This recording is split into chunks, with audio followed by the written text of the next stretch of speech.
When World War II ended in August 1945, the P-51 Mustang should have vanished quietly into history. It had done its job. It had escorted bombers deep into Germany. It had hunted the Luftwaffe from the skies of Europe. It had helped win the air war.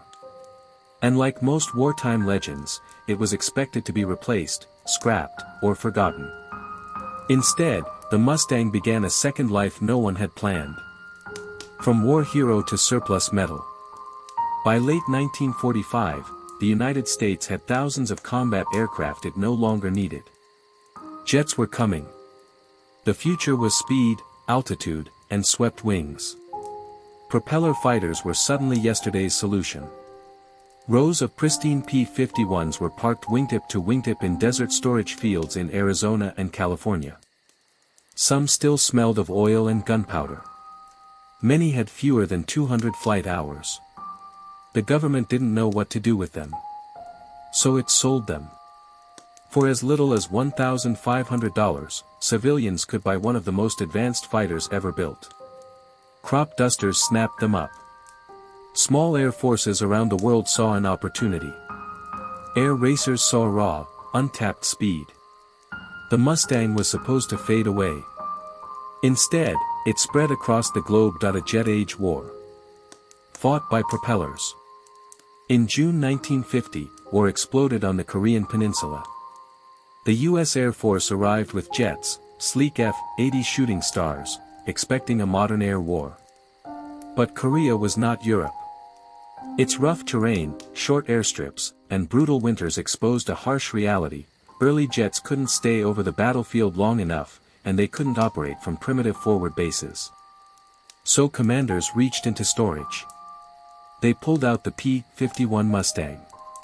Redesignated the F-51, the aircraft returned to combat, not as a high-altitude escort fighter, but as a low-level attack machine. It was a dangerous role. Mustangs dove through valleys, strafing convoys, bridges, and troop concentrations at treetop height. They were fast, accurate, and terrifying to face from the ground. They were also vulnerable. The liquid-cooled Merlin engine that gave the Mustang its legendary performance had one fatal weakness: a single rifle bullet through the radiator could doom the aircraft. Pilots knew it. They flew anyway. Frozen wings and burning skies.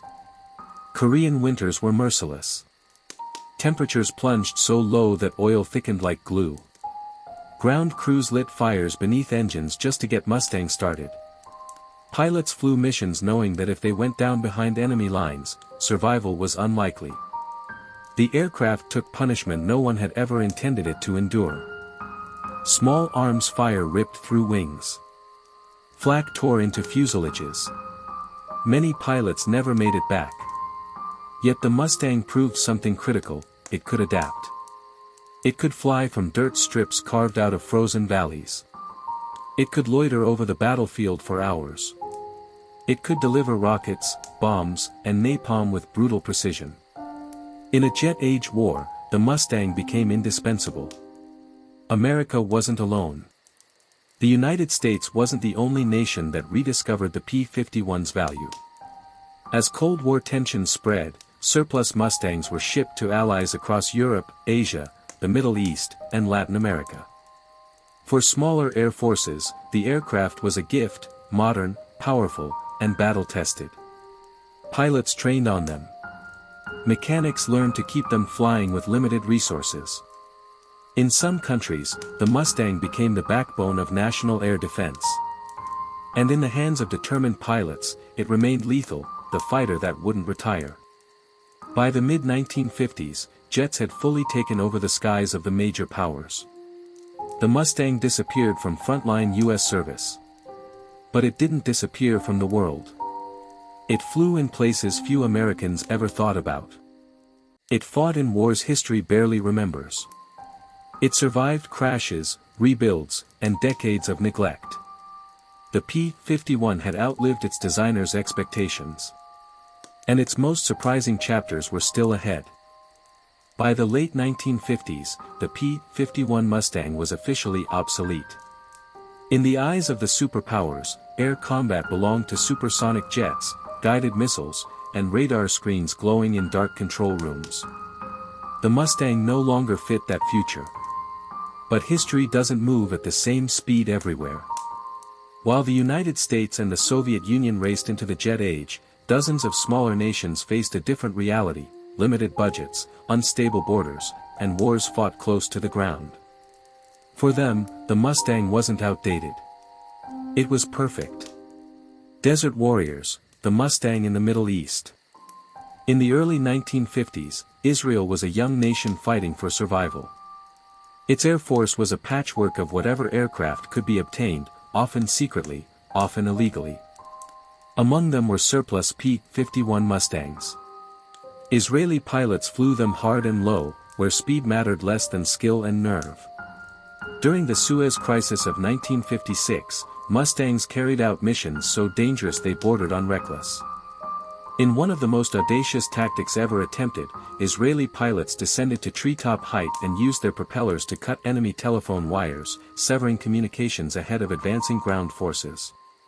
It wasn't written in any flight manual. But it worked. The Mustang, designed to escort bombers over Germany, was now a flying pair of scissors over the Sinai Desert, Latin America, a new home for an old fighter. While Europe moved on, Latin America embraced the Mustang. Countries like El Salvador, Honduras, Guatemala, and the Dominican Republic acquired P-51s cheaply and put them to work as frontline fighters. They patrolled borders, suppressed rebellions, and trained new generations of pilots. In these air forces, the Mustang wasn't a museum piece.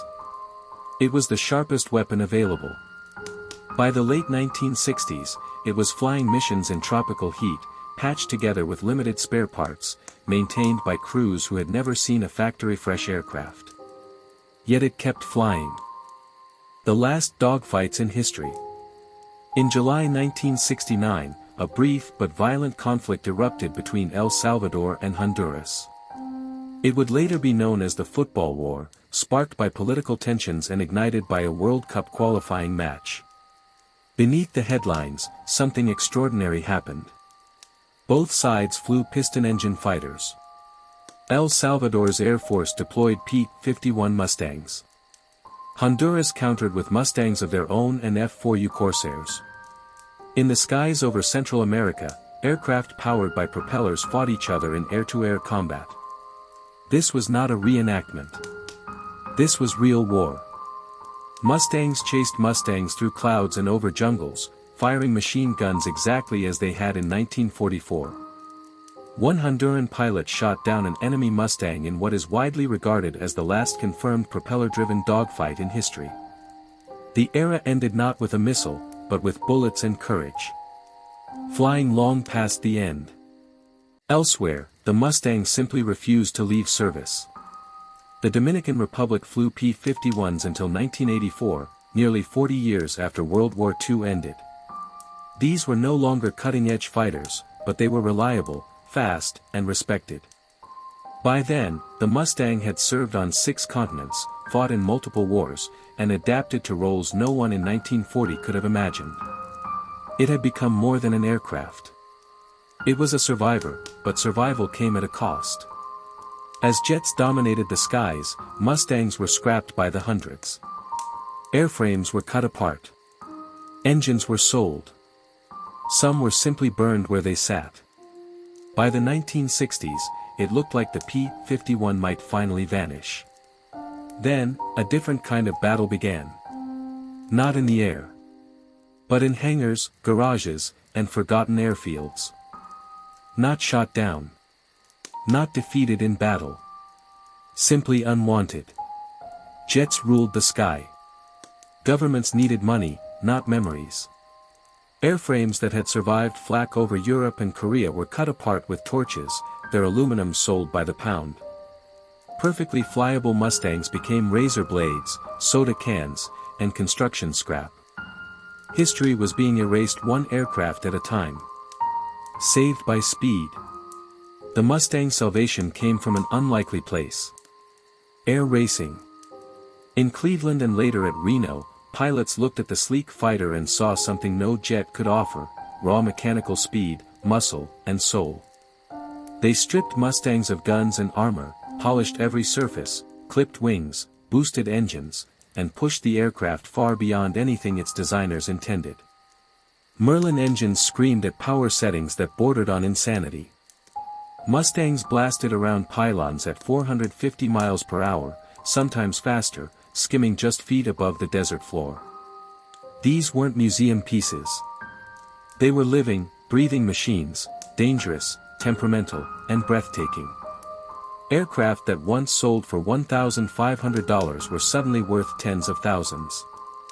Then hundreds of thousands. Then millions. The men who refused to forget. Speed alone didn't save the Mustang. People did.